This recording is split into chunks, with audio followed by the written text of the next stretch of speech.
When God decides to make his presence known, rest assured we will notice. Top of the morning to you. As we read Psalm 114 with the eyes of love and the determination to get to know our God better, we learn how great our God is as he delivered Israel out of 430 years of captivity in Egypt.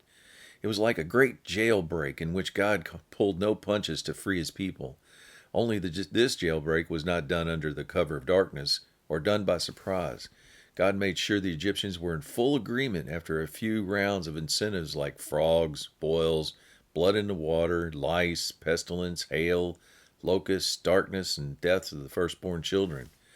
Not only did the Egyptians agree with freeing God's people, but they gave them their wealth as well.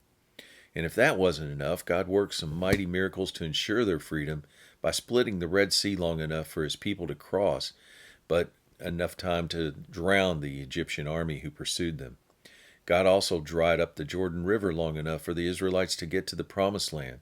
He also used water out of a rock to nourish his people in the middle of a dry area in the wilderness. The psalmist sees the great mountains as a reminder of the great works of God and how the earth reacts by trembling at the presence of the Lord. Isaiah explains in 64:2 when he says, as a fire causes water to boil, God's presence makes nations tremble. He compares this trembling to mountains skipping, moving like rams, and little hills moving like lambs. The word of encouragement: when God decides to make his presence known here on earth, it will not be done in darkness. It will be done where everyone can see.